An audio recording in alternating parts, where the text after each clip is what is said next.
আসসালামু আলাইকুম। Hello everyone, দেখুন আজকে আমি ইলিশ মাছ দিয়ে এই যে মূলা দিয়ে আলু দিয়ে রান্না করব।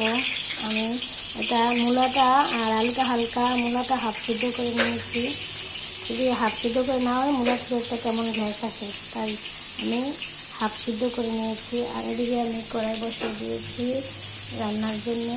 এখন আমি পেঁয়াজ কুচি, কাঁচামরিচ কুচি দিয়ে দেবেন। আর এদিকে মাছটা ভেজে নিচ্ছি। আমি দেখুন ইলিশ মাছটা ডিম সহ করে কেটেছি, আলাদা করে নিই ডিমটা। আমি একদম মাছ সহকারে ডিমটা কেটে নিয়েছি, তাহলে এটা সুবিধা হয়, নষ্ট হয় না, সবাই খেতে পারে।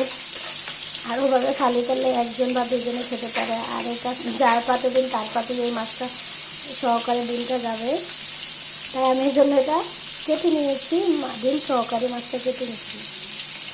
কেমন হয়েছে অবশ্যই জানাবেন। এখানে আমার পেঁয়াজটা হয়ে গেছে। এখানে আমি হালকা করে একটু আদা রসুন বাটা দিয়ে দিব।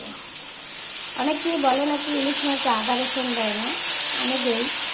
ইলিশ মাছ চিংড়ি মাছ আমি সব থেকে হালকা আদা রসুনটা একটু কম দিই। এই যে আমার মাছটা বাজা হয়ে গেছে, এখন আমি নামিয়ে রাখবো। এদিকে আমি টমেটো দিয়ে দেবো আর হালকা করে একটু পানি দিয়ে দেবো টমেটোটা গলার জন্য। এদিকে আমার মাছটা ভাজা কমপ্লিট, এখন নামিয়ে নেবো চুলা থেকে। এখন এই যে এটার ভিতরে হলুদের গুঁড়া, মরিচের গুঁড়া হালকা আর পরিমাণ মতো লবণ দিয়ে দিয়েছি। এখন এই টমেটোটা গলা পর্যন্ত অপেক্ষা করবো, আমি ঢাকনা দিয়ে ঢেকে দিব।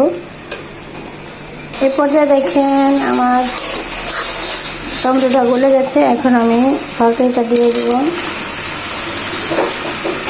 তরকারিটা হাফ সিদ্ধ করা আছে, আমার বেশি কষানো লাগবে না, অল্প একটু কষাতে আমি ঝোল দিয়ে দেবো।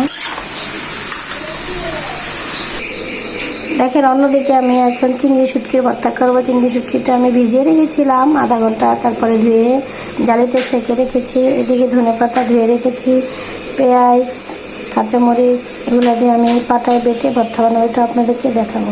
দেখেন আমার তরকারিটা এখন কষানো ডান। এখন আমি পানি দিয়ে মাছটা ছেড়ে দেবো। গাইস আমার তরকারিটা মাশাআল্লাহ হয়ে গেছে। এখন আমি ধনেপাতা দিয়ে নামিয়ে নেব। এটা ইলিশ মাছ দিয়ে আমি মূলা দিয়ে আরেকটা সাথে আলু দিয়ে রান্না করেছি। মূলা দিয়ে ইলিশ মাছ দিয়ে খুব মজাই লাগে খেতে, খুব সুস্বাদু। আর এদিকে আমি ভাত বসিয়ে দিয়েছি। এখানে আমি ভর্তা করবো, সেই জন্য রেডি করে রেখেছি সব কিছু। আমি